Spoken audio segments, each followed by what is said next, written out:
The House Armed Services Committee, and from Texas, obviously, the great state of Texas. Congressman, welcome aboard. Hey, Carl, good morning. How are you? Oh, well, I'm good. Rapid news cycle. It's like one thing after another. Let's talk about the energy policy, because you had places like Germany where this guy, his name rhymed with Trump, said, hey, don't rely on Russia. They relied on Russia, and now Russia's like, oh, you're going to price cap me? We have a maintenance issue with your primary source of fuel. Well, you know, Carl, you make a very good point. In 2018, at the UN, President Trump warned Germany specifically not to become too dependent on Russia for their energy needs. And they were insulted. And now look at the situation that the Germans have got themselves in. If you look at their price per megawatt in 2020 for the 4 months from April to July, and then look at it just 2 years later, it is 10 times more expensive in Germany right now, because they were closing down their power plants and becoming far too dependent on Russia. Wait, 10? Yes. 10? Did I hear that right? Yes, it's 10 times. The megawatt, it was about $20 per megawatt hour in 2020, this time last year, or 2 years ago, and now it's about $200. It fluctuates every month, but that's the average over the last 4 months. Great job, liberal globalist. I mean, I didn't even know. I knew it was high. I thought it was like 4 times. I didn't even know it 10 times. That's insane.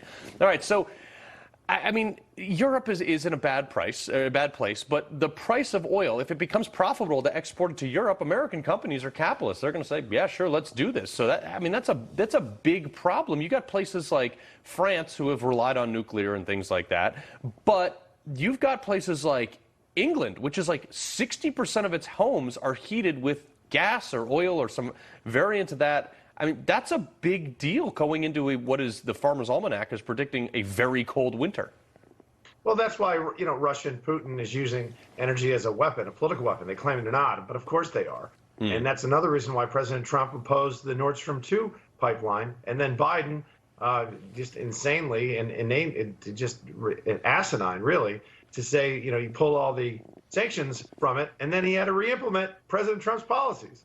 But what we need Biden to do is first of all, end the freeze on gas and oil exploration on federal lands and seas, number one. Stop the regulatory assault, expedite all energy and pipeline projects, and not only issue leases, but also how about permits? Because leases without permits don't do any good. And he can also fast track liquefied natural gas exporting permits, but he doesn't do any of that. Well, but this new bill that only Democrats voted for, by the way, this massive spending inflation reduction bill that actually increases inflation.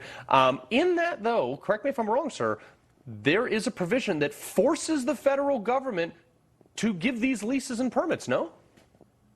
Well, with Carl, they better. It's really unbelievable what Biden has done. Yeah. Because we can be energy independent. President Trump proved that, but Biden has just rolled back the clock, and it's really, particularly at a time when Europe needs the energy, and we have it, but we don't have it to sell because of the policies Biden's put in place for the last 20 months. Yeah, no, that is crazy to me. It's like, solution here, do it. No, we're not going to do that. I got to get your take on this bizarre speech from Joe Biden on Thursday. It was bizarre. You know, he calls his political opposition extremists. Well, I have a question for Mr. Biden.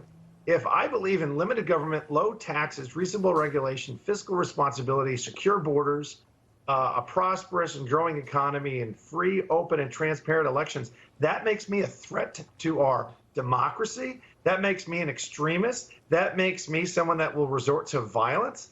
That is absolutely beyond the pale. It's completely egregious. Yeah. And it was one of the worst political speeches in American history. It is shocking to me. I've always been accused of being this crazy right-wing guy. I'm actually pretty much a libertarian in all sense. And the main conservative principle, sir, is that we debate the merits of the issues, but the left can't do that, so they commit to violence. They burn down $2 billion worth of our cities. It is crazy to me.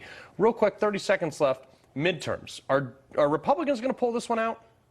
Yeah, we will. I mean, it looks like if the polls are accurate, 6-8 weeks ago we were in a better position, but we're still going to take back the House. And also, Carl, the election's not today. It's very fluid. I do still think we're not looking just at a red wave, but a red tsunami come November. because people are going to actually, when they walk in that voting booth, they're going to ask themselves a question. Are they better off today than they were 2 years ago? And the answer is going to be a resounding no, and that's going to benefit Republicans. Yeah, well, sir, certainly hope you are right on this one. Congressman Pat Fallon, we appreciate waking up on a Sunday to do this with us. Thanks, Carl. God bless. God bless.